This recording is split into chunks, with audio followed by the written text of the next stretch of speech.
ગઢડા મધ્ય પ્રકરણના 67 વચનામૃત શરૂ થાય છે. સજય મહારાજ કેટલો લાંબો સમય ત્યાં રોકાય છે ત્યારે આટલા વચનામૃતો થશે. વચનામૃતના આરંભ પહેલા જેને ખેટ સજય મહારાજ બિરાજે છે એવા દાદા ખાચરને નન સંતોએ નરદેવ કહ્યા છે. નરમાં દેવ એ કોઈને ભાગ્યે જ એ શબ્દ લાગુ થાય. એ નરદેવ એટલે દાદા ખાચર. અને એ દાદા ખાચરમાં એક ગુણ હતો કે સજય મહારાજનું જે વચન હોય તે પ્રમાણે જ કરવું. અને સજય મહારાજ કોઈક વખત કંઈ થોડી રીસ કરી હોય તો દાદા ખાચર જાય એટલે શાંત થતા. સજય મહારાજ જ્યારે દેશાંતરોમાં વિચરણ કરવા પધારે ત્યારે દાદા ખાચરને સાથે જ રાખતા. એને જોઈને સજય મહારાજ પ્રસન્ન થતા. સંતો એને જોઈને પણ આનંદ પામતા. અને જેટલા ગ્રંથો શ્રેષ્ઠમાં શ્રેષ્ઠ લખાણા ને સજય માની હયાતીમાં લખાણા એ ગઢપુરમાં ઉત્તમ રાજાના દરબારમાં લખાયેલા છે. સંતોને પણ એટલા સાચવે, બ્રહ્મચારીઓને પણ એટલા સાચવે, પાર્ષદોને પણ એટલા સાચવે, ધર્મકુળને પણ એટલું સાચવે, ગ્રસ્ત નરનારીઓને એટલા સાચવે.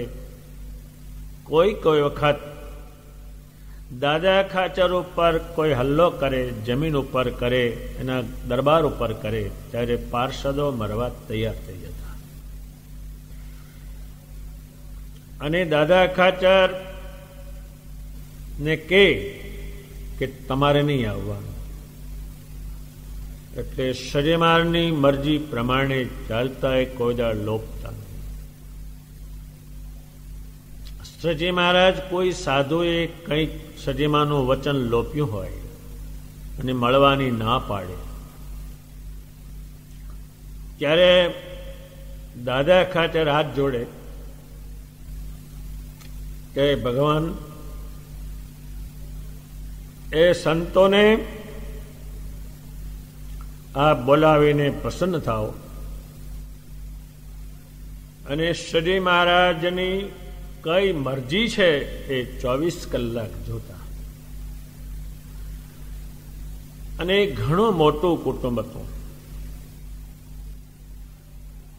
એ સજય મહારાજ એક પસંદ થાય એની સામે નજર રહે.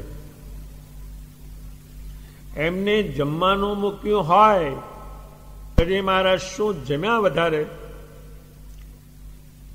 એ ધ્યાન રાખે. એમની નજર ક્યાં જ ગઈ, શું એમની ઈચ્છા છે એમાં એમનું આખું કુટુંબ નજર રાખતું. સજય મહારાજ મોટા મોટા રાજાઓને ત્યાં ગયા છે, 1 દિવસ કે 2 દિવસ રોકાણા છે અને દાદાને ત્યાં 6 મહિના રોકાય છે. અને આ બ્રહ્માંડમાં દાદા ખાચર જેવા ભગવાનના ભક્ત એ થયા નથી અને થવાના પણ નથી. દાદા ખાચરના દરબારને સંભાળે, ભગવાનની લીલાને સંભાળે તો એ ભગવાનને ત્યાં જાય છે. નંદ સંતોએ લખ્યું છે કે સજય મહારાજને કેવી રીતે ઉત્તમ રાજાએ રાખ્યા તો કે ફૂલની પેટ રાખ્યા. ફૂલને જરા કંઈ કરે, કરમાઈ જાય એટલે પાણી એને ઢાંકી રાખે અને એવી રીતે સાચવે ત્યારે સારું રહે ફૂલ. એમ સજય મહારાજને ફૂલની પેટ સાચવી રાખેલા છે. સેજ એને મનમાં દુઃખ થાય એવું કંઈ પણ નહીં કરવા. ત્યારે આ દાદા ખાચરના દરબારની રજ માથે ચડાવે છે અને દેશાંતરોમાં લોક રજ લઈ જાય છે. એનું કારણ છે એમાં જ ભગવાનનો વાસ છે. ભગવાને કહ્યું છે કે આ દાદા ખાચરના દરબાર ઉપર પક્ષી જાય એનું પણ મારે રૂડું કરવું છે. એટલો એનો મહિમા કયો છે, પણ એ દાદા ખાચરને કારણે છે. ક્યારે દાદા ખાચરને ભગવાન સ્વામિનારાયણનો અને સંતોનો અભાવ જ નથી. ભગવાન સ્વામિનારાયણ જે ત્યાં રહ્યા છે એના ઘણા કારણો દાદા ખાચર થકી જાણવાના છે. અને નંદ સંતોએ તમામ ગ્રંથોમાં ઉત્તમ રાજાને શ્રેષ્ઠ કહેલા છે, અતિ પુણ્યવાન કહેલા છે. એની ધર્મમાંથી મતિ ચડે નહીં. અને સજી મહારાજ જ્યારે જ્યારે કંઈ એકાંતની વાત કહેવી હોય ત્યારે દાદા ખાચરને એકલા બોલાવીને કહેલું છે. એટલે હવે ગઢડા મધ્ય પ્રકરણના વચનામૃત શરૂ થાય છે. વચનામૃત ગઢડા મધ્ય 1 ભાગ 1. સ્વામિનારાયણ રે સંવંત 1877 જ્યેષ્ઠ સુધી પૂર્ણમાસી ને દિવસ સ્વામી શ્રી સહજાનંદજી મહારાજ શ્રી ગરડા મધ્યે દાદા ખાચરના દરબારમાં શ્રી વાસુદેવ નારાયણના મંદિરની આગળ આઠમણે દ્વાર ઓરડાની ઓસરીએ વિરાજમાન હતા. અને ધોળો ખેસ પહેર્યો હતો અને ધોળી ચાદર ઓઢી હતી અને માથે ધોળી પાગ બાંધી હતી અને ધોળા પુષ્પનો હાર પહેર્યો હતો અને પોતાના મુખારવિંદની આગળ મુનિ મંડળ તથા દેશ દેશના હરિભક્તની સભા ભરાઈને બેઠી હતી અને પોતાની આગળ પરમહંસ ઝાંઝ મૃદંગ લઈને ગાવતા હતા. પછી શ્રીજી મહારાજે કીર્તનિયાને કહ્યું છે, હમણાં કીર્તન રાખો ને પ્રશ્ન ઉત્તર કરો. પછી મુક્તાનંદ સ્વામીએ હાથ જોડીને નમસ્કાર કરીને શ્રીજી મહારાજને પ્રશ્ન પૂછો છે, હે મહારાજ, મોહનું શું રૂપ છે અને મોહની નિવૃત્તિ થયાનો શો ઉપાય છે? પછી શ્રીજી મહારાજ થોડીક વાર વિચારી રહીને પછી બોલ્યા જે,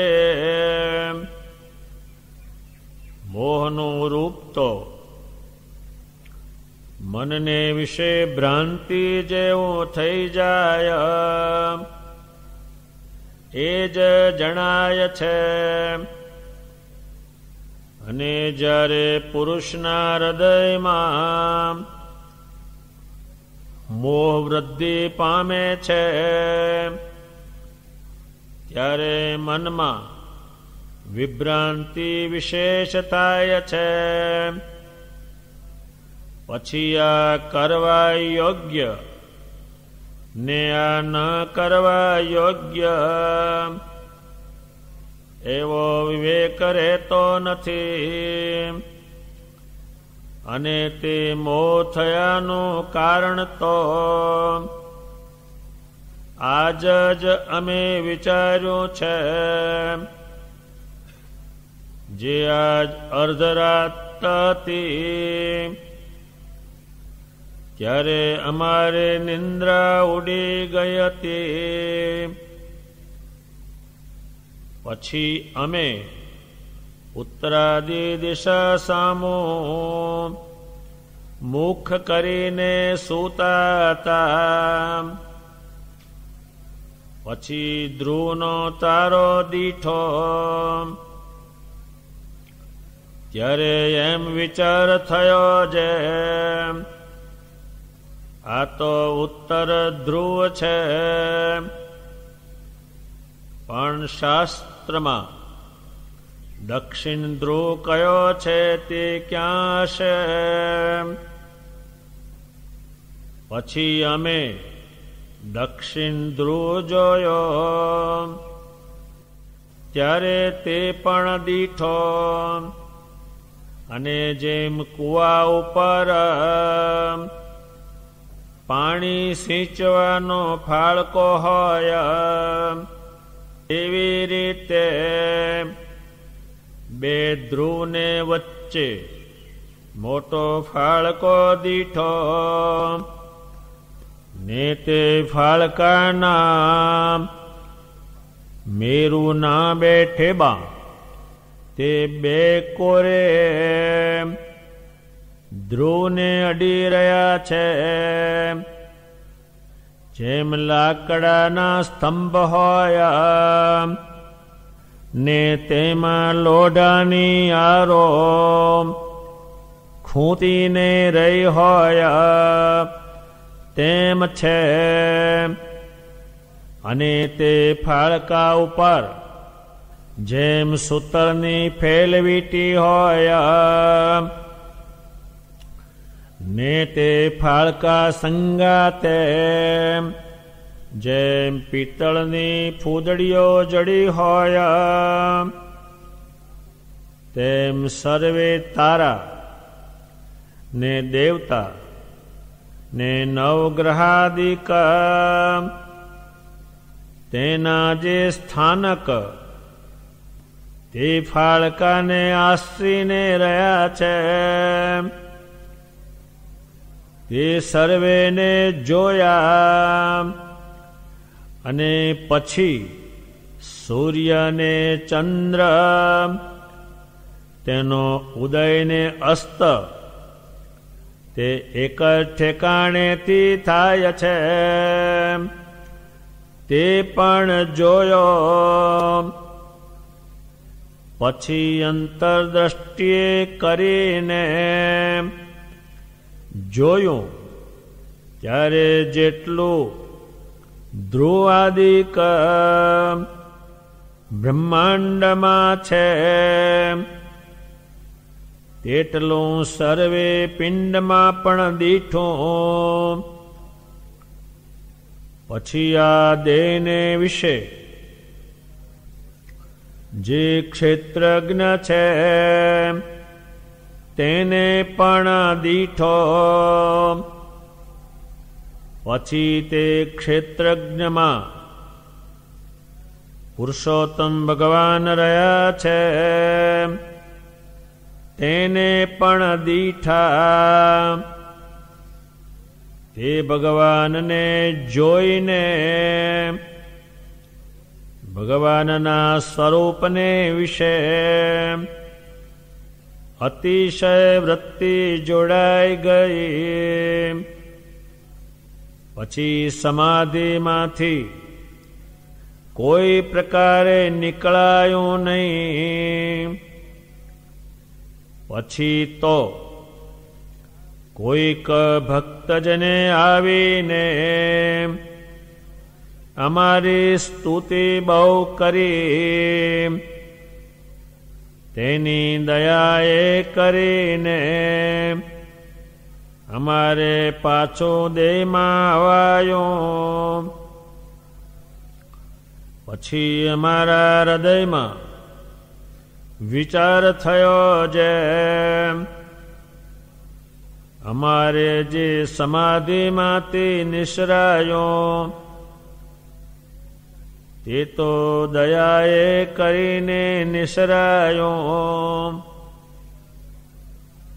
પણ બીજાને સમાધિમાંથી નિસરાતું હશે, તેનું શું કારણ હશે? પછી એમને એમ જણાયું જે એને કાંઈક વિષયમાં આસક્તિ રહે છે,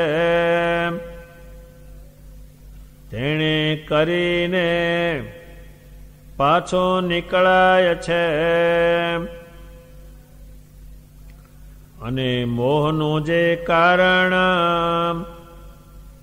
તે પણ પંચ વિષય જ છે, તે વિષય પણ ઉત્તમ, મધ્યમ અને કનિષ્ઠ એ 3 પ્રકારના છે. તેમાં જ્યારે ઉત્તમ વિષયની પ્રાપ્તિ થાય અને તેમાંથી કોઈ અંતરાય કરનારો આવે, જ્યારે તે ઉપર ક્રોધ થાય, પછી ક્રોધ થકી મોહ થાય છે, અને સામાન્યપણે તો શ્રોત્રને ને શબ્દને સદા સંબંધ છે, અને ત્વચાને ને સ્પર્શને સદા સંબંધ છે. એવી રીતે પંચ જ્ઞાન ઇન્દ્રિયોને પંચ વિષયનો સંબંધ છે. માટે જે પદાર્થને સામાન્યપણે જોયું હોય ને તે પદાર્થમાંથી વૃત્તિને તોડીને ભગવાનના સ્વરૂપમાં રાખવી હોય તો તેમાં કાંઈ દાખલો પડે નહીં. સહેજ જ તે રૂપ વિષયમાંથી વૃત્તિ તૂટીને ભગવાનના સ્વરૂપમાં રહે, અને જો સ્ત્રીયાદિકનો અતિશય રમણીય રૂપ દીઠામાં આવી ગયું હોય ને તેમાં વૃત્તિ જોડાણી હોય ને પછી જો ભગવાનના સ્વરૂપમાં વૃત્તિ રાખવા જાય તો રહે નહીં, અને ચિત્ત પણ એક ઠેકાણે રહે નહીં. માટે જ્યાં સુધી રમણીય પંચ વિષયમાં ચિત્ત લોભાય છે ત્યાં સુધી મોહ ટળે નહીં, અને જ્યારે એને ગમતો વિષય હોય ને તેમાં ચિત્ત તણાતું હોય ને સંત તથા ગુરુ તથા પોતાના ઈષ્ટદેવ જે ભગવાન એ જો નિષેધ કરે તો તે ઉપર ચડે અને તેનો દ્રોહ થાય, પણ તેનું વચન મનાય નહીં. એવું જેના અંતરમાં વર્તતું હોય તેને મોહ કહીએ.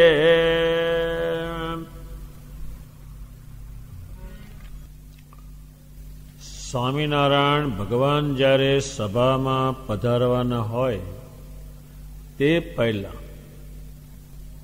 ઉત્તમ રાજા ભગવાનનું પૂજન કરે અને એમના બહેનો એ રોજની રોજ પૂજા તૈયાર કરે કે આજ આવા વસ્ત્ર પહેરાવાના, આજ આવો હાર પહેરાવાનો. ત્યાર પછી શ્રી મહારાજ સભામાં પધારતા અને શ્રી મહારાજ સભામાં પધારે ત્યારે 8 જે મુખ્ય ગવૈયાઓ છે એ મુક્તાનંદ સ્વામી આદિ ગવૈયાઓ ગાયન શરૂ કરી દે, એટલે વાતાવરણ શ્રેષ્ઠ બનાવે. અને પછી શ્રી મહારાજ કે પ્રશ્ન ઉત્તર કરો તો પ્રશ્ન ઉત્તર કે હું કહું છું તો ભગવાન, અથવા ભગવાન સ્વામિનારાયણ એમ કે કંઈ પૂછો હોય તમે પૂછો, ત્યારે એમાં શ્રેષ્ઠ માણસો જ પૂછી શકે. અને જે કરવાનું હોય એ પૂછે.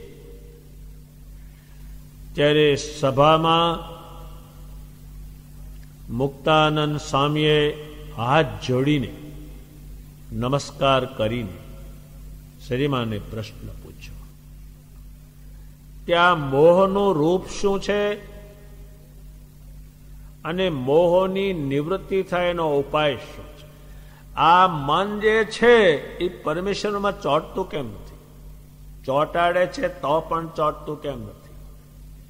અને એ નિવૃત્તિ કેમ પામતું નથી? ત્યારે જ્યાં જ્યાં ચોંટાડ્યું છે ત્યાં ઓચિતું ઉખડવાનું છે, પણ એ ઉખડતું કેમ નથી? એમને પ્રશ્ન પૂછ્યો છે.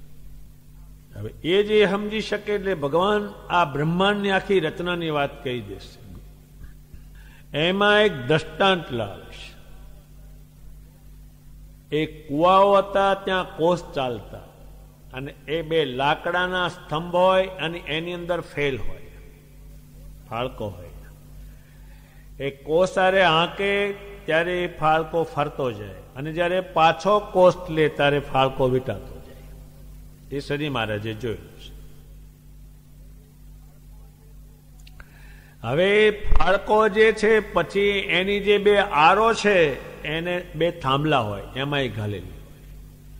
એમાં બ્રહ્માંડ ધ્રુવ જે 2 છે એની આરો એમાં ભરવેલી છે, અને આ બ્રહ્માંડ ફાળકા રૂપે છે, એ એમ સમજાયું. અને 9 ગ્રહો જે છે જે ચલાવનારા એ પણ જોયા. સૂર્ય ચંદ્રનો ઉદય ક્યાંથી થાય છે એ જોયો. આ તો ભગવાન પોતે છે એટલે જોવે ને જાણે, બીજા કોઈને ખબર જ નથી આ ક્યાં થાય છે. ભગવાન સ્વામિનારાયણ પછી કહે છે કે બધું મેં જોયું. જેટલું આ બ્રહ્માંડમાં ગોઠવણી કરી છે એની નાની ગોઠવણી શરીરમાં, પિંડમાં છે. આમાં ગોઠવેલું તમામ વસ્તુ આમાં ગોઠવેલી છે. એ મનુષ્યથી એ પણ કોઈને ખબર પડતી નથી.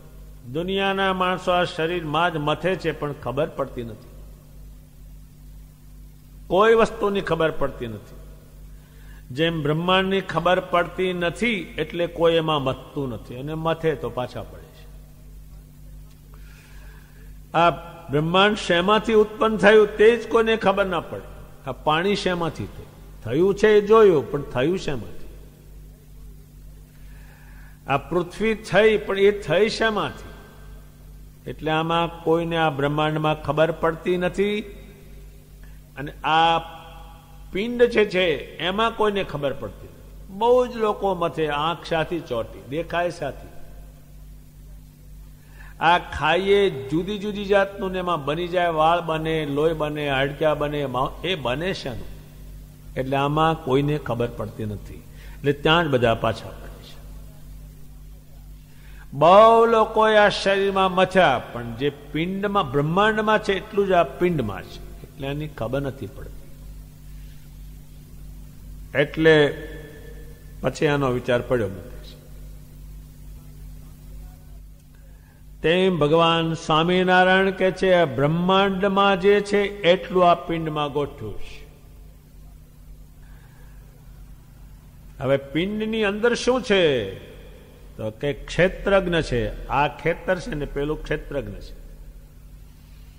જેમ જમીન અને બી, એમ આ શરીર છે, ક્ષેત્ર છે, એમાં પડ્યું છે પેલું બી, ક્ષેત્રજ્ઞ એ જીવ કે. એક ક્ષેત્રની અંદર ક્ષેત્રજ્ઞ છે, એનાથી હાલે ચાલે, ખાય પીવે, જોવે, જાણે, એને ગોઠવેલું છે. આ દેહમાંથી જીવ નીકળી જાય તો હજુ એને અંદર પાછો કોઈ લાવી શકતો નથી કે એને બેઠો કરે. ભગવાન સ્વામિનારાયણ કે છે એને પણ જોયું. એની અંદર શું છે? આ જીવને જે કંઈ ખબર પડે એ પુરુષોત્તમ નારાયણ અંદર હોય તો જ, જીવને કંઈ જાણી શકે નહીં. એ અંદર આવે છે, એને જોયા. ત્યારે આપણા આત્માની અંદર સ્વામિનારાયણને ઉતારો એટલે જ બધા યોગ શરૂ થાય. આત્માથી યોગ શરૂ ન થાય કોઈ. જે કંઈ યોગ છે એને અંદર ઉતારો તો જ એ યોગ ઉતરે. જેમ તમે આંખ ખુલ્લી કરીને ચાલો તો જ મેળ પડે, પણ જો બંધ કરીને ચાલો તો તરત જ ભટકાય. એમ ભગવાન સ્વામિનારાયણ કે છે. અને ક્ષેત્રજ્ઞમાં પુરુષોત્તમ ભગવાન રહ્યા છે તે જોયા. એની એક અંતર્યામી શક્તિ છે. અત્યારે જેટલી કંઈ તમને ખબર હોય, જન્મથી જેટલી તમને સમજણ પડી એ બધી પડાવનાર અંદર.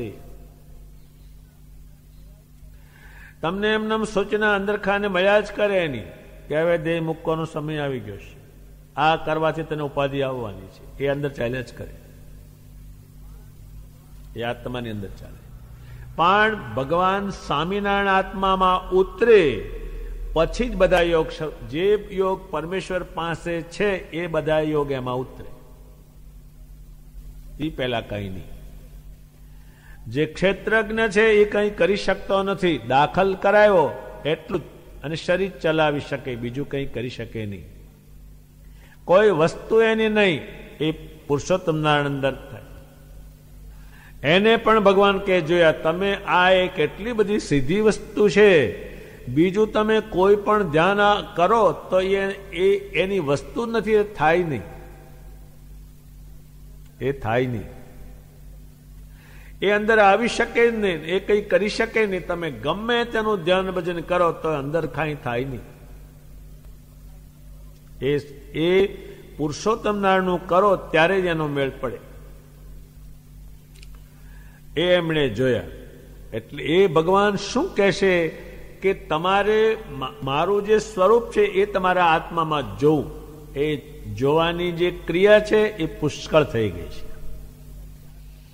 અને આત્મામાં સ્વામિનારાયણ જોયા ત્યાર પછી બહારનું બંધ પડશે, નહીતર એ બહાર બંધ જ ના પડે. કોઈ નથી, પડ્યું નથી.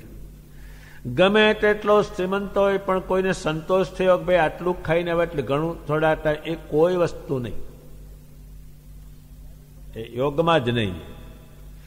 ત્યારે ભગવાન સ્વામિનારાયણ કે છે પુરુષોત્તમ નારાયણને જોયા. હવે એમણે જોયા, હવે એમનું સ્વરૂપ છે પણ એ પોતે જોયા એમ કે છે.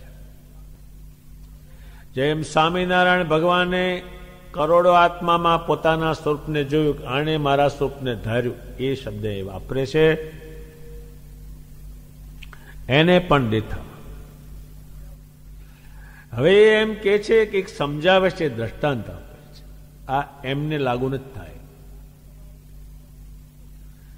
જે માસ્તર હોય તે એકડો ઘૂંટાવે એ છોકરાને શીખવાડવા માટે. એકડા એને ઘૂંટવાનો નથી, પણ એ ઘૂંટાવે નહીં તો મેળ બેસે નહીં. ભગવાન સ્વામિનારાયણ કે છે ઠીક. હવે એને એક દ્રષ્ટાંત એનું પોતાનું હતું, એ બહુ જ કહેવાય. ત્યારે ભગવાન સ્વામિનારાયણ કે છે, પછી એમને સમાધિ થઈ. એ સમાધિનું પ્રકરણ નાનામાં નાનો હોય એ ભગવાન શરૂ કરાવે. સમાધિ એટલે એની સમતુલના થાય અને આત્મા ભગવાનમાં જાય, એ એને બહુ શીખવાડે. એટલે એ શબ્દ લાવ્યા. 2 કલાક 3 કલાક તો સામાન જેવું જ એમાં જતા જ રહે ને, એને શીખવાડી દીધેલો. લક્ષ્ય થઈ જાય સ્વામિનારાયણ, સામને ખબર ન રહે ને કઈ જ. અત્યારે જેમ ઘેનની ગોળી કોઈ આપે તેને ખબર ન રહે, ગલોટિયું ખાઈ જાય. એવું પીણા આપે તો બેભાન થઈ જાય. એને એવું એક પીણું આપેલું તો બેભાન થઈ જાય તરત જ. ભગવાન સ્વામિનારાયણની સ્તુતિ કરી, ભગવાન પોતે બહાર આવ્યા, જાગ્યા. એ કેમ જાગ્યા? તો કે એને ભક્તે આવીને વિનંતી કરી, ભગવાન જાગૃત થાવ, એ ભગવાન જાગૃત થાવ, દર્શન કરવા બધા આવ્યા છે. એ સ્તુતિ એમને કરી, પ્રાર્થના કરી, હે પુરુષોત્તમ નારાયણ, આપ હવે બહાર આવો અને સૌને દર્શન આપો, આપની દ્રષ્ટિ ખોલો. એ કહ્યું ત્યારે એને દ્રષ્ટિ ખોલી, બધું જોયું. ભગવાન કહે છે, મારે જે સમાધિમાંથી નીકળાયું એ તો હરિભગતની ઉપર મેં કૃપા કરી એટલે નીકળાયું, પણ આ બીજાને જે ભજનમાંથી નીકળાતું છે એનું કારણ શું? એ વસ્તુ મુક્તાન સ્વામીએ પૂછી, હવે બેસાડશે. એનું કારણ શું? તો ભગવાન સ્વામિનારાયણ કે છે, એને કંઈક વિષયમાં આસક્તિ છે, એટલું મન એનો વિષયમાં છે. અત્યારે આપણે ભજન કરતા હોય ને એમાંથી ઉભા થઈને ભાગીએ તો એ એક વિષય છે, એટલે જતો રહે. એને પંચ વિષય કહે છે. ભગવાન સ્વામિનારાયણ કહે છે વિષયમાં એને આસક્તિ છે. આસક્તિ એટલે એ મેળવાનો પ્રયત્ન કરે છે. ત્યારે ભગવાન સ્વામિનારાયણ કહે છે, જે મોહ છે એટલે મન એ પંચ વિષયમાં જાય છે. અત્યારે આપણે બેઠા છીએ, પણ કોઈક શ્રેષ્ઠમાં શ્રેષ્ઠ કોઈ ગાયક હોય ને કંઈ હોય તો ઉભો થઈને જતો રહે. કોઈ કે કઈ 4 સ્ત્રીઓ નાચ કરે છે એટલે જોવા જતો રહે. કથાએ પડી રહે, ભજને પડ્યું રહે ને બધું પડ્યું રહે, એમાં એ આસક્તિ છે. એ આસક્તિ છે એટલે એને પડ્યું મેલ્યું. જે વસ્તુ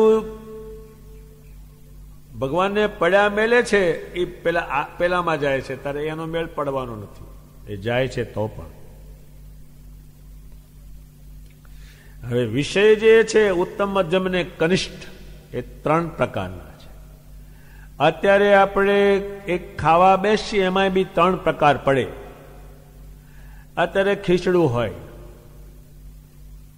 અને અથાણાનું મરચું 2 હોય, એ સામાન્ય. માલપુડા હોય, દૂધ પાક હોય, એ શ્રેષ્ઠ.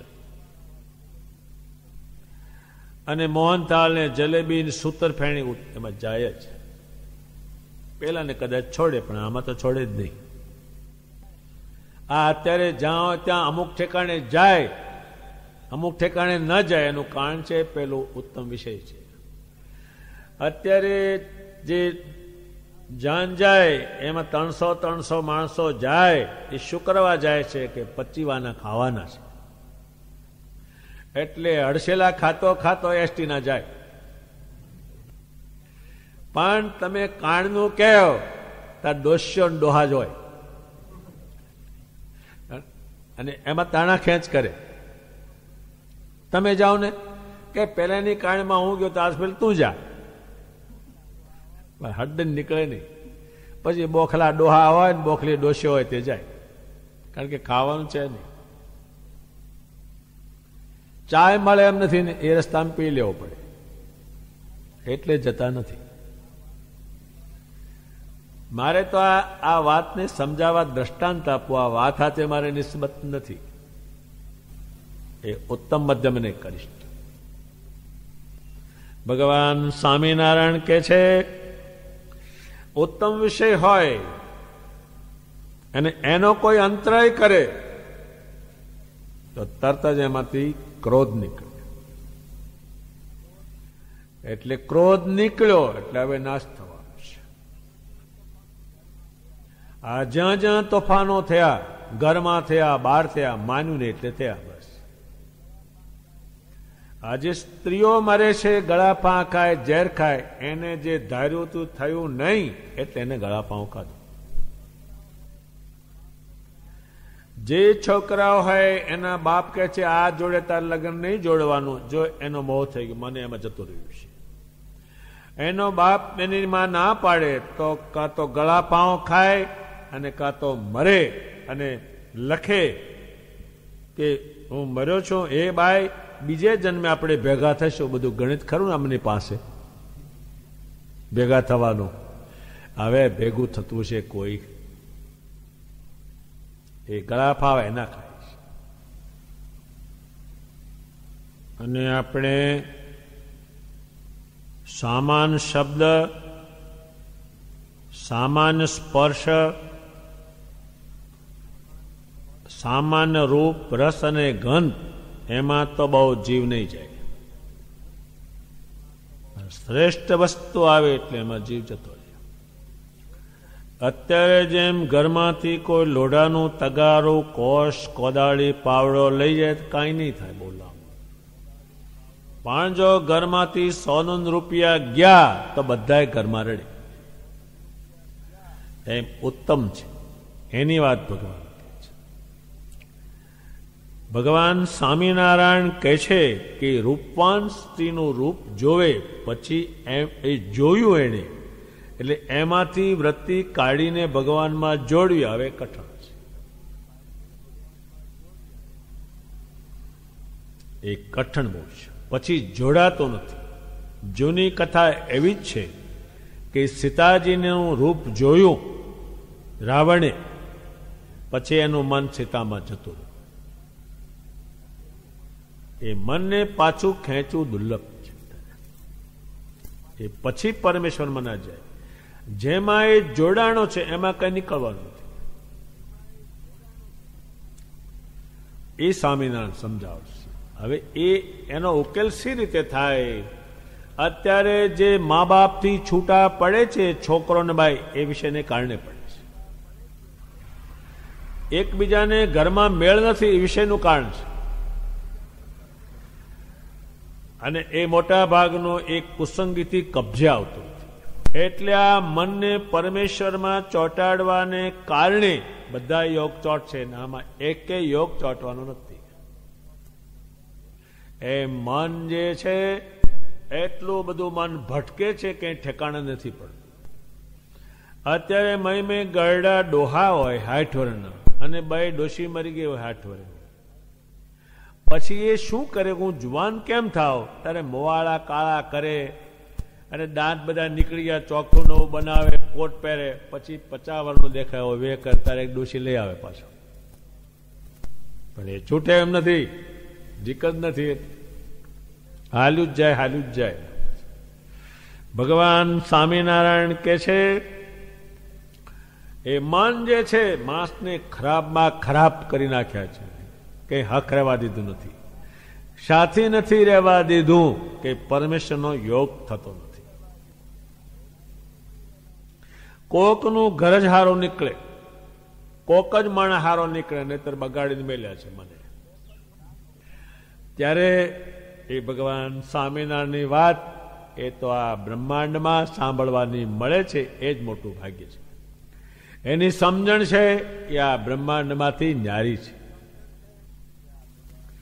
એ વૃત્તિને એટલે મનને સ્વામિનારાયણમાં રાખવાથી જ બધું કંઈ મેળ પડશે, નહીં તે પડેવો જ નથી.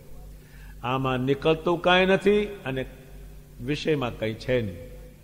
સેવટા દેહને સળગાવશે તે રાખોડો તેને ઊભું રહેશે, એ સમજાવે.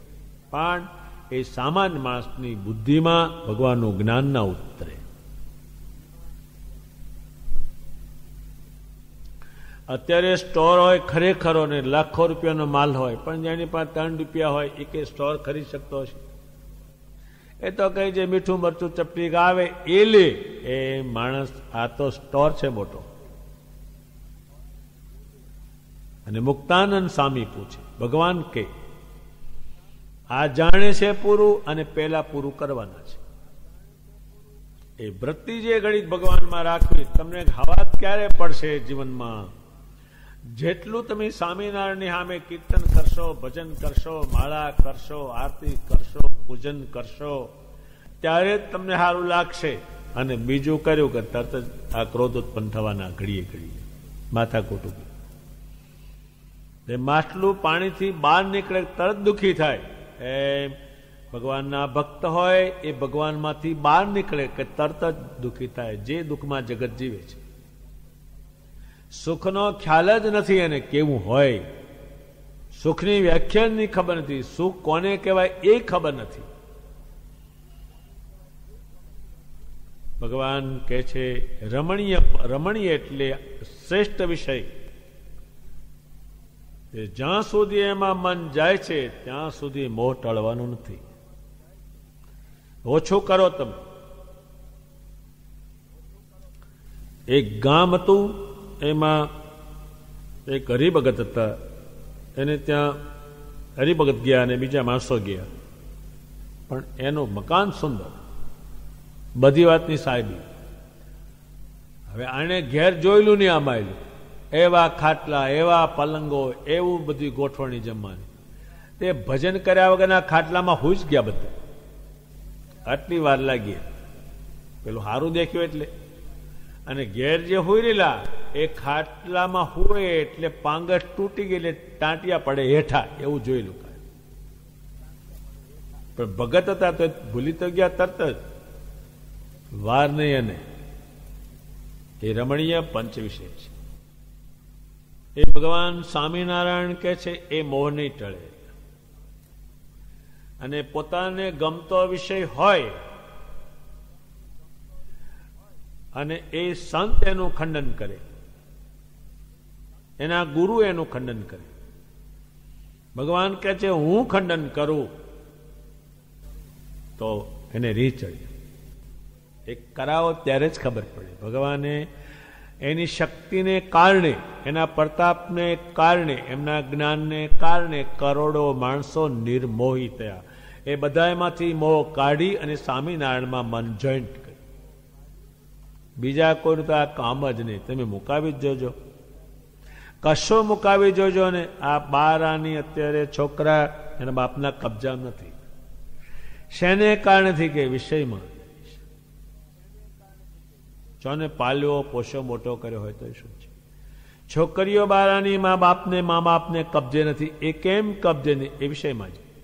આટલી બધી પાલવી હોય તો એના બાપને કોર્ટમાં કહી દે કે હું તમારાથી છૂટી થાઉં, મારે તમારી જોડે કંઈ લેવા દેવા નથી. ત્યારે પેલો બાપ રડે. આવું નહોતું ધાર્યું. તારે ભગવાનનામાં જોડવું તો ને બેઠા બેઠા નહોતું, આ જોડાણિયામાં. હવે શું કરવાનું?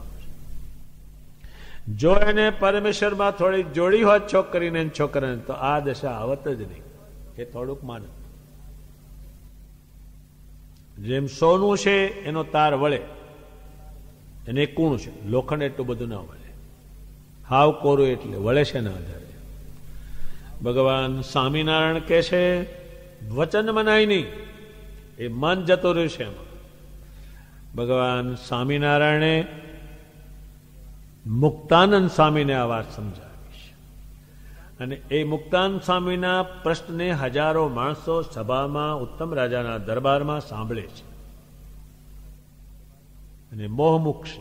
ભગવાન સ્વામિનારાયણે આ વાત બેસાડી. મુક્તાનંદ સ્વામી આ સંબંધમાં એ પોતે પૂરું પાલન કર્યું અને એ કોઈને પાળવાની બુદ્ધિ આવે એટલા માટે એને લખાણ બહુ કર્યું કે પહેલા હું ખાલાની પેઠે ઉડતી, જેમ પવન આવે ને ખાલું, હવે હું મેરુ સમાન થઈશ, હવે ચાહકો બાકો નહીં.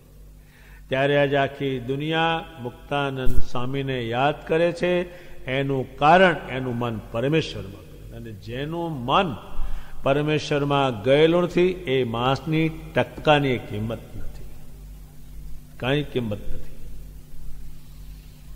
એ વાત મુક્તાનંદ સ્વામીને ભગવાને સમજાવી. અને આ વાતમાંથી આપણે પણ ધ્યાનમાં રાખવાનું કે જેટલું મન પરમેશ્વરમાં જશે એટલા જ યોગ સુધરશે. અને જે પરમેશ્વરમાં મન નહીં જાય તો વિષયમાં જવાનું છે, એમાંથી ક્રોધ થવાનો છે, એમાંથી સર્વ પ્રકારની બુદ્ધિનાશ થવાની. કોઈએ કાંઈ મેળવ્યું નથી. અને એ જૂની કથાઓ પણ ઘણી વિસ્તારથી લખાયેલી છે. અને આ વસ્તુ તો ઘેરે ઘેર પડેલી છે. એ વાત શ્રીજી મહારાજે કહી છે. અને હવે પછી શ્રીજી મહારાજ એ વધારે ને વધારે એનું મન સ્વામિનારાયણ ભગવાનના સ્વરૂપમાં જાય એ વાત હવે સમજાવશે. તે ભગવાને ગીતામાં કહ્યું છે જે જાયતો વિષયાન પુંસઃ સંગસ્તેષુપજાયતે સંગાત સંજાયતે કામઃ કામાત ક્રોધોऽભિજાયતે ક્રોધાદ ભવતી सम्मोहः सम्मोहात् स्मृतिविभ्रमः स्मृतिभ्रंशात् बुद्धिनाशो बुद्धिनाशात् प्रणश्यति. માટે આ વચન જે શ્રી કૃષ્ણ ભગવાને કહ્યા છે તે પરમ સિદ્ધાંત છે, જે જ્યારે શબ્દાદિક કોઈ વિષયમાં ચિત્ત લોભાયો ત્યારે ગમે તેવો બુદ્ધિવાન હોય પણ તેની બુદ્ધિનું કંઈ ઠેકાણું રહે નહીં અને પશુ જેવો થઈ જાય છે. માટે મોહને ઉદય થયાનું કારણ તે વિષયમાં આસક્તિ તે જ છે.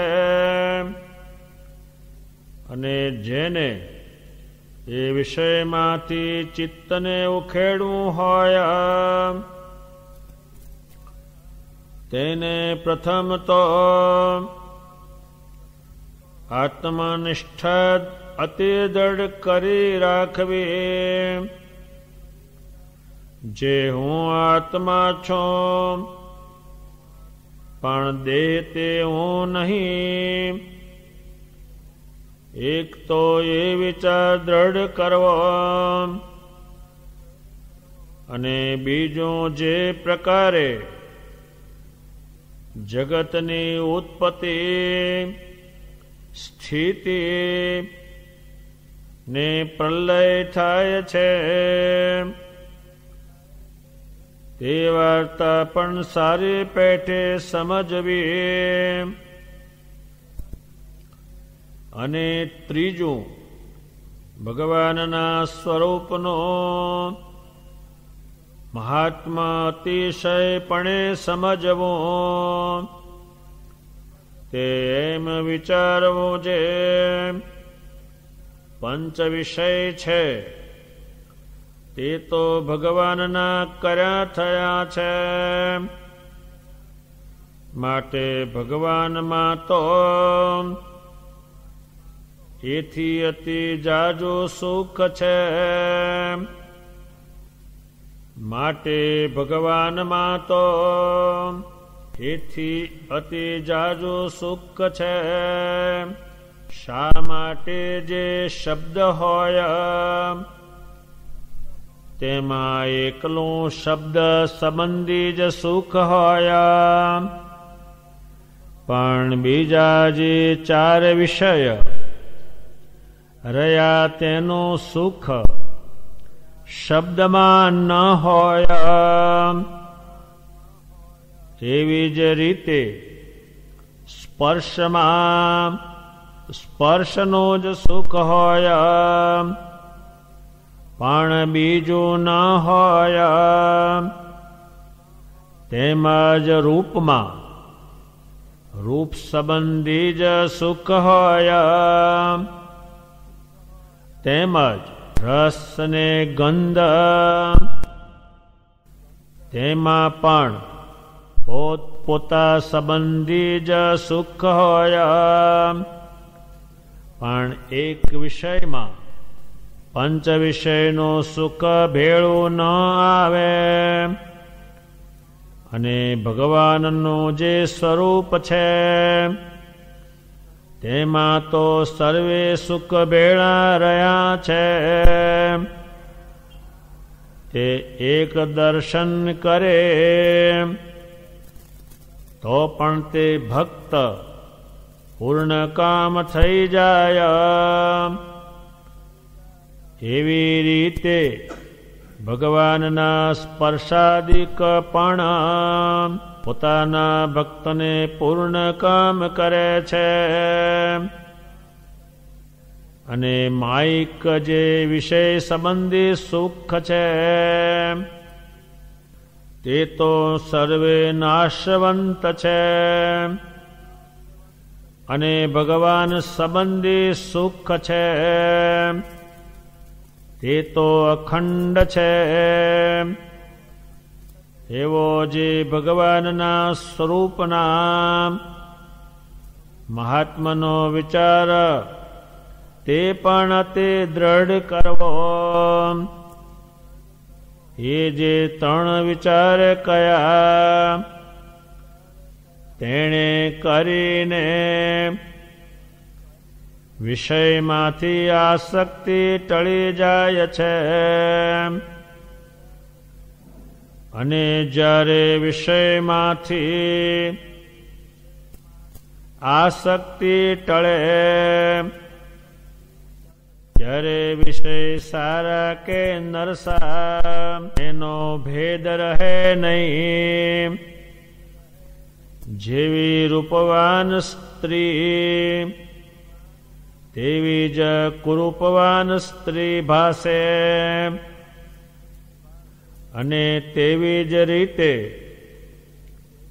પશુ પક્ષી લાકડા છાણા પથ્થરા સુવર્ણ એ સર્વેને તુલ્યપણે જુએ. પણ સારું પદાર્થ દેખીને તેમાં મોહ ન પામે. એવી રીતે પંચ વિષયને વિશે વર્તે. પણ સારો કે નરસો એવો બુદ્ધિને વિશે ભેદ રહે નહીં. એવું જેને વર્તે તેને નિર્મોહી કહીએ.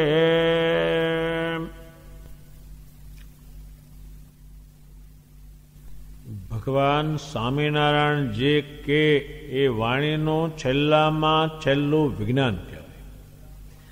એથી પછી આગળ કંઈ નહીં. ભગવાન સ્વામિનારાયણ જે મન જ્યાં ત્યાં ભટકે છે અને કોઈ હારો યોગ પ્રાપ્ત થતો નથી. હવે મન જે સ્વામિનારાયણ ભગવાનના સ્વરૂપમાં કેમ જાય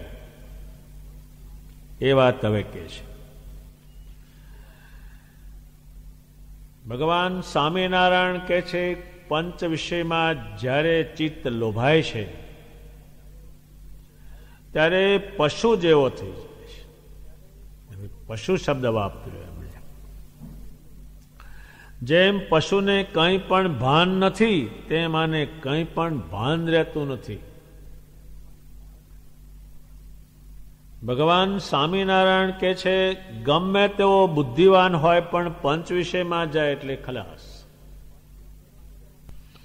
એ પશુ જેવો થઈ જાય. પશુને જેમ કોઈ પ્રકારનું જ્ઞાન નથી, કંઈ સમજતું નથી, એમ આને કંઈ પણ રહ્યું નહીં. આપણા નંદ સંતોએ લખ્યું છે કે પશુ તણી પંક્તિ મેલાવી મનુષ્યનો દે દીધો જી. ભગવાન સ્વામિનારાયણ કે છે હું તમને ત્રણ વાત કહું છું, એનાથી જ એ ખસશે. જે આપણે વિષય ભોગવીએ છીએ એ દેહને જ કામનું છે, આત્માને કોઈ કામનું નથી. એટલે વિષય ભોગવે એ દેહ ભોગવે છે, અને દેહ છે નાશ થઈ જાય તો વિષય રહે જ ક્યાંથી? એ વિષય છે એનો ભોગતા દેહ છે, આત્માને કોઈ કામનું નથી. ભગવાન સ્વામિનારાયણ કે છે આ દેહ ભોગવશે ને પડી જશે, માટે તમે આત્માનો વિચાર કરો અને છોડી દો. દુનિયામાં અત્યાર સુધી વિષય ભોગવાના બ્રહ્માંડ ત્યાં સુધી હજુ સુધી કોઈ કહ્યું નથી કે વિષયનું સુખ મારી પાસે છે, તે રહેતું નથી. એટલે પછી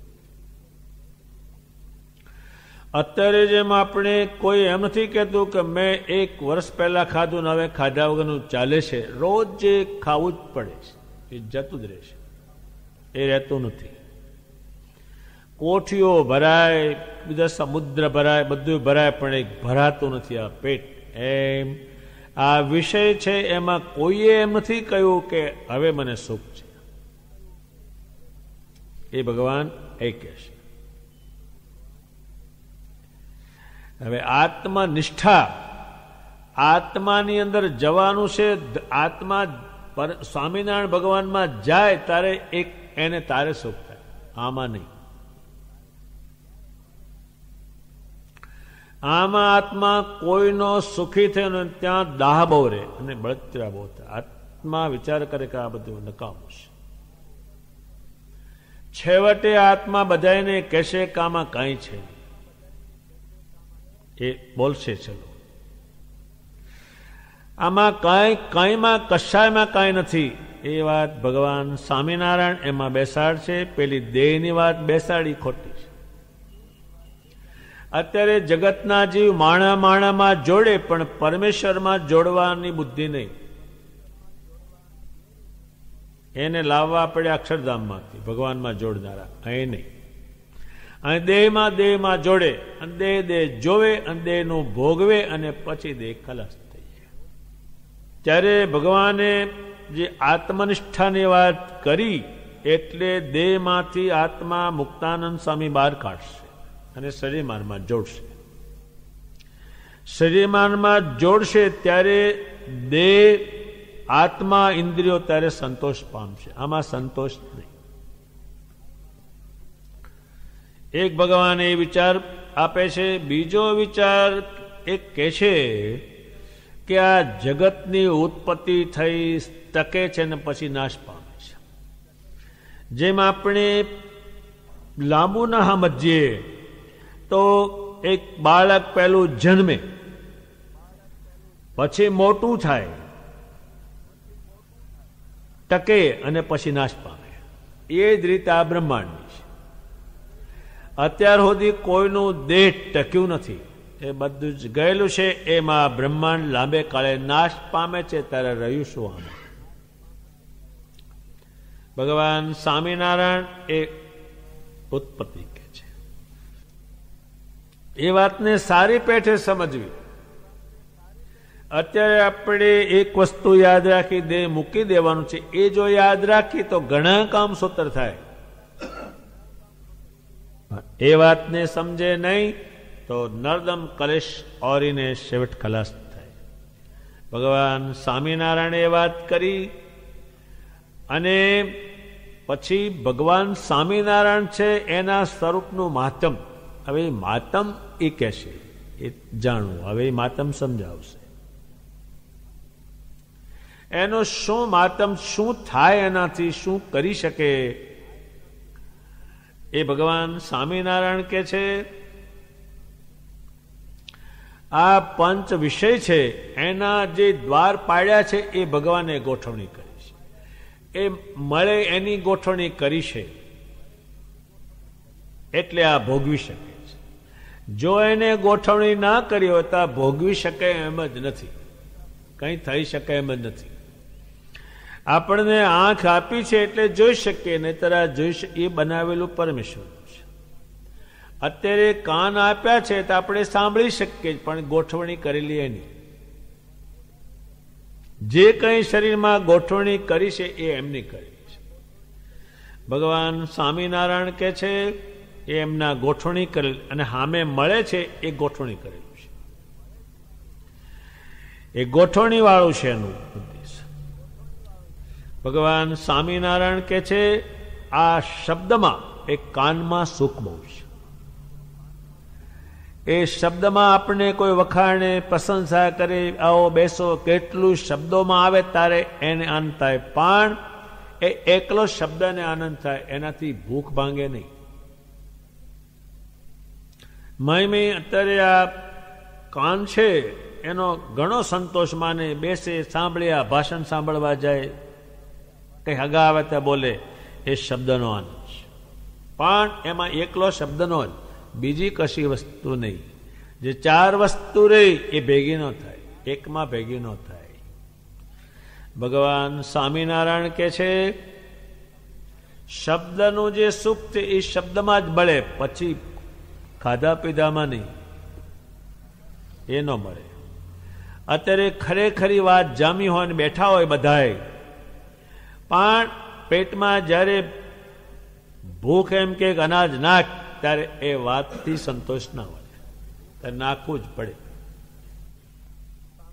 આ તમે સ્પર્શ કરીએ આપણે, તે સ્પર્શનો આનંદ મળે. કોઈ છોકરું રમાડે, કશું હોય અડે એને, ત્યારે સ્પર્શનો આનંદ મળે, પછી કાનનો નહીં. એમાં એક જ મળે, વધારે એમાં નહીં.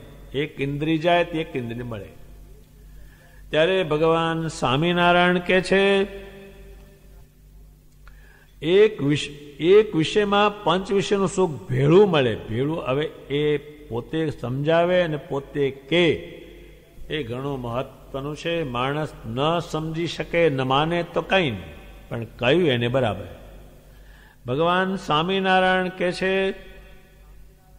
એક મારા સ્વરૂપનું દર્શન કરે તો એ પૂર્ણ કામ, એટલે બધી ઇન્દ્રિયો ઠંડી પડે. દર્શન આનું કરવું જોઈએ. હજારો માણસોએ દર્શન કર્યું, તરત સંસાર મેળ્યો, વ્યવહાર મેળ્યો. એનું કારણ શું? તો કે એમાં સંતોષ મળ્યો, એકમાં જ.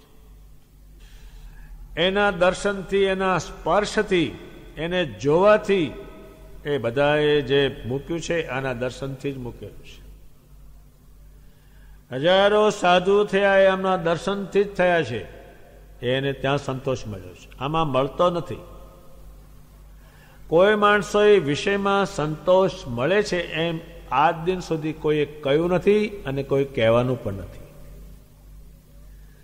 જ્યારે ભગવાન સ્વામિનારાયણના દર્શન કરવાથી જ આ બધો મેળ પડ્યો છે. પૂરો એના દર્શન કરે, એનો સ્પર્શ કરે, એની વાત સાંભળે, એમાંથી સંતોષ મળેલો છે. અને એ સંતોષ કેટલા માણસને મળ્યો છે કે એની કંઈ ગણના થઈ શકે નહીં. એટલો પણ આમના દર્શનથી દુઃખ માત્ર ટળે. આનું દર્શન થવું જોઈએ. જેમ આપણે મોઢું હોય એનો આનંદ આપણને મન ન મળે, એ કેવું છે, પણ કાચ લાવો ત્યારે ખબર પડે ખરેખરું છે. એમ સ્વામિનારાયણ જે છે તેમાંથી સુખ નીકળે. જે માણસ દર્શન નથી કરતા એને કોઈ પણ સંતોષ નથી. એટલે ભગવાન સ્વામિનારાયણે પોતે શિક્ષાપત્રીમાં લખ્યો કે તમે સવારમાં, હે મારા સ્ત્રી, તો તમે સવારમાં જ્યારે ઉઠો ત્યારે પ્રથમ મારું દર્શન કરજો, મન દ્વારા દર્શન કરીને પ્રણામ કરજો, પ્રાર્થના કરજો, અને પછી સ્નાન કરવા જશો. એ ટેવ જે પાડી એક ઉત્તમમાં ઉત્તમ છે. અને જ્યારે તમે સુવા જાઓ ત્યારે મારા સ્વરૂપનું નમસ્કાર કરી, દર્શન કરી, પગે લાગી, પ્રાર્થના કરી, પછી ગોપાળાનંદ સ્વામી મુક્તાન એ આના દર્શનથી કેવા થયા એને પણ યાદ કરજો. બ્રહ્માનંદ મુનિ, નિષ્કુળાનંદ મુનિ, દાદા ખાચર, સોમલા ખાચર, અલૈયા ખાચર, જીવા ખાચર, એ બધા રાજાઓને પણ યાદ કરજો. એ આના દર્શનથી કેવા થયા. એ દર્શનમાં જ રહેલું છે. અને એ દર્શનથી જ પવિત્ર બનેલા છે. આનું દર્શન થવું જોઈએ. અત્યારે આપણને રસ્તામાં ચાલીએ એમાં તમને કોઈનું જોડું પડી ગયેલું મળે તોય આનંદ ન થાય, કોઈનું ઠબારું પડી ગયું હોય તો ન થાય, પણ જો કોઈનું સોનું પડી ગયું હોય અને હાથમાં આવે કે તરત જ આનંદનો પાર નહીં. એમ ભગવાન સ્વામિનારાયણનું દર્શન એ દુર્લભમાં દુર્લભ છે. જે માણસો એમ માને કે દર્શનમાંથી શું કાઢવાનું છે, તો પછી ખાઈને શું કાઢવાનું છે, તો જીવીને શું કાઢવાનું, કાઢવાનો સવાલ જો હોય તો. એટલે દર્શન જે છે એ કિંમતીમાં કિંમતી. એ દર્શન માટે સદે મહારાજે કેટલાય યોગ શીખવાડ્યા દર્શન કરવાના. દેહથી, મનથી, બુદ્ધિથી, સ્વભાવથી એના દર્શન કરવાનું જે બતાવ્યું છે એ કિંમતીમાં કિંમતી છે. હજારો જે પરમાંશો થયા એ દર્શન કરીને એના બધા દર્શન સ્પર્શ એને જોયું બધું, એમાં એકમાંથી સંતોષ મળ્યો. બ્રહ્માનંદ સ્વામી લાડુદાનજી જ્યારે હતા અને ગઢપુરમાં ગયા, એને ઘણો મનમાં મોહ હતો. આમ થાય, આવું દેખાડે, આવું કરે તો માનવાના, એ પ્રમાણે કર્યું. પણ એને જોઈને તરત કહ્યું છે બ્રહ્માનંદ સ્વામી કે આજની ઘડી ધન આજની ઘડી નિરખ્યા મેં સહજાનંદ નરી ધન આજની ઘડી.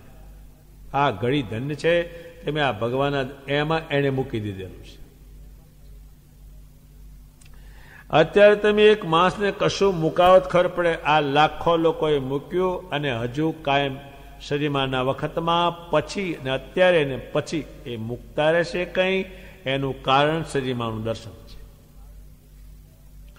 અત્યારે કોઈ ડહકે ચડે તોય શ્રીમાની મૂર્તિ સામે મૂકે છે અને કે છોકરો બાપુજી આ મૂર્તિ સામે જો લાવ્યા ને ત્યાં પાછું કે આ મૂર્તિ સામે જો.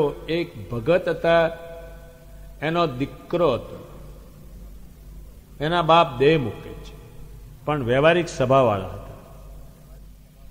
પણ એને મોઢું આમ ઝાલે અને મૂર્તિ દેખાડે તો મૂર્તિમાંથી સ્વામિનારાયણ બહાર નીકળીને એના બાપને લઈ ગયા. પણ જોઈએ આજ ઠેકાણા પાડવાનું સાધન જ આ, બીજું કોઈ સાધન જ નહીં. ભૂત પ્રેત થાય ને ઠેકાણે પાડવું હોય તો આ મૂર્તિનું સ્મરણ કરાવવું પડે, બીજું નહીં. મૂર્તિથી દર્શનથી આગળ કંઈ જાય નહીં. એ છેલ્લામાં છેલ્લી વસ્તુ છે. સ્વામિનારાયણ ભગવાનના સ્પર્શથી, એના રૂપથી, એના સંબંધવાળા રસથી, એના સંબંધવાળા ગંધથી પૂરા સંતોષને પામ્યા છે. અને ભગવાન સ્વામિનારાયણને ઘડીએ ઘડીએ પ્રાર્થના બધાએ પરમાંશોએ કે હે ભગવાન, એક પળવાર તમે દૂર નહીં થતા, નહીતર કામ ક્રોધ લોભ ચડી બેસશે, એવી એમને પ્રાર્થના કરી છે. ભગવાન સ્વામિનારાયણ કહે છે જ્યારે એને મારાથી સંતોષ મળ્યો અને એનું મન મારામાં ગયું અને રહ્યું.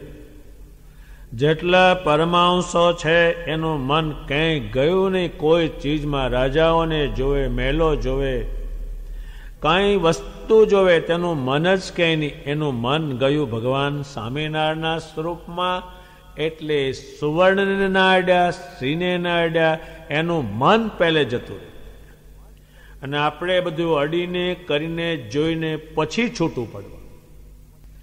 ત્યારે ભગવાન સ્વામિનારાયણમાં મન ગયું, એ સુવર્ણને ના અડ્યા, એનું મન એમાં.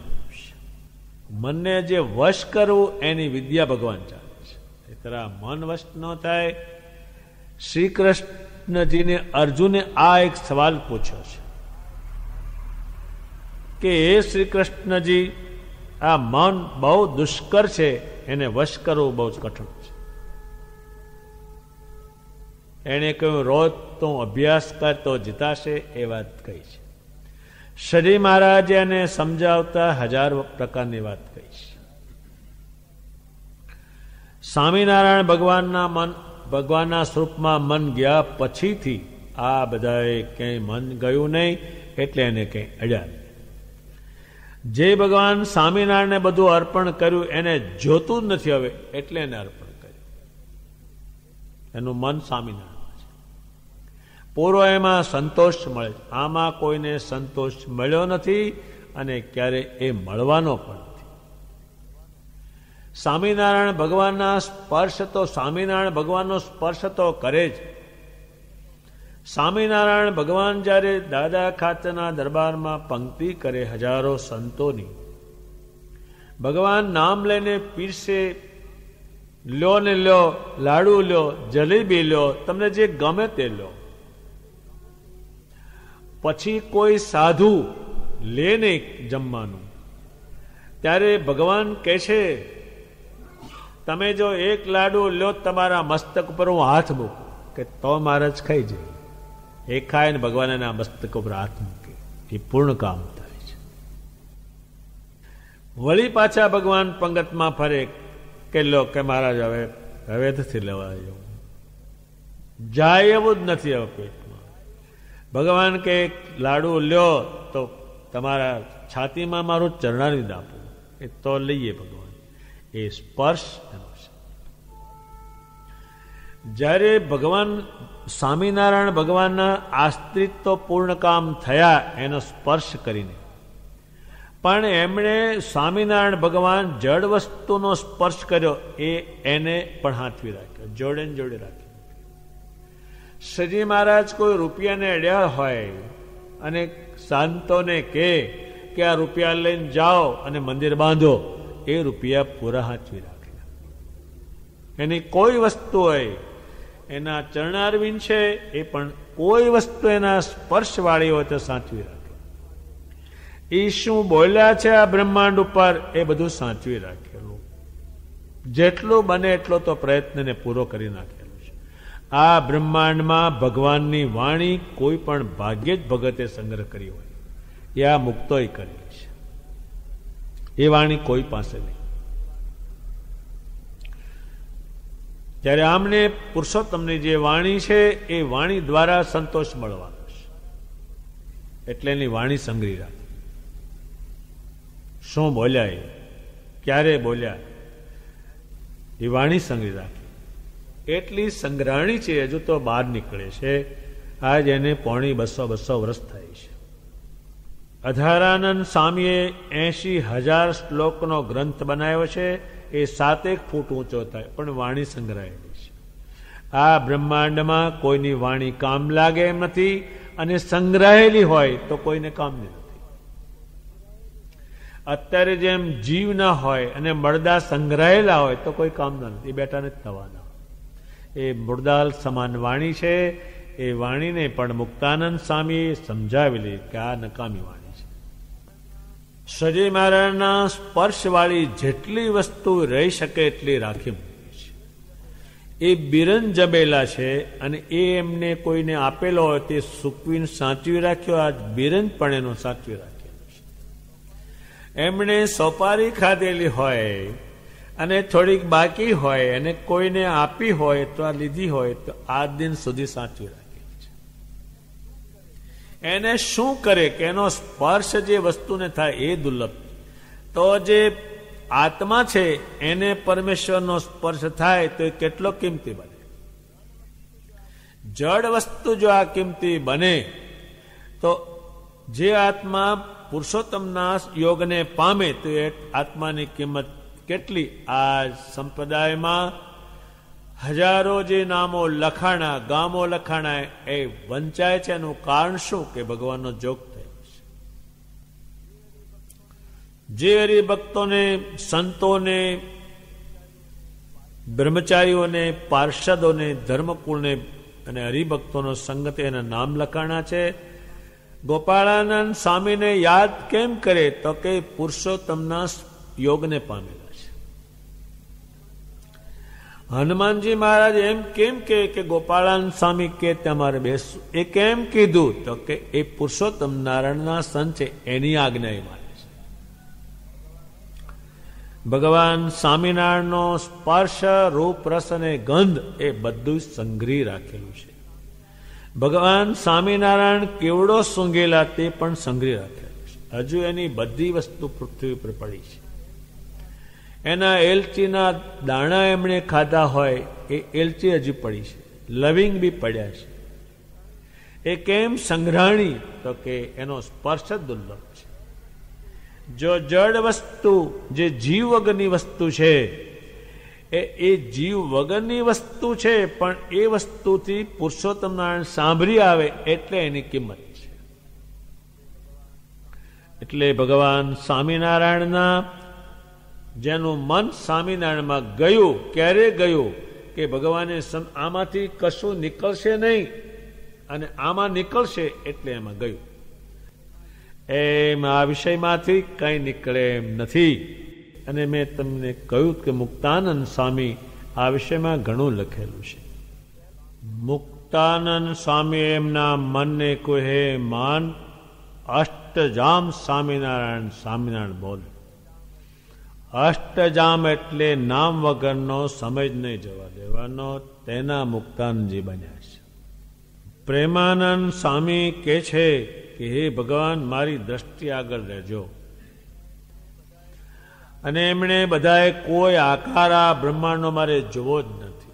એ કેમ કહ્યું બધાએ? તો એમણે એટલામાં એમ કહ્યું કે આ રૂપમાં ગયા પછી હવે કોઈ રૂપનું મારે કામ નથી. અને બધાએ સગા કુટુંબીનો ધાગો તોડ્યો. અને માણસ સાંધીને તોડે આટલો ફેર. ભગવાન સ્વામિનારાયણે એટલી લીલા કરી છે, એટલે મનને ગૂંચવી મેલે એટલી એને લીલા કરી છે. એટલા એને શબ્દો કયા છે મન એમાં જાય એના માટે. અને બ્રહ્માનંદ સ્વામીએ પણ આ બાબતનું બહુ લખાણ કર્યું છે. એટલે બધાએ મનને આ પ્રમાણે સંસ્કાર પાડેલા છે.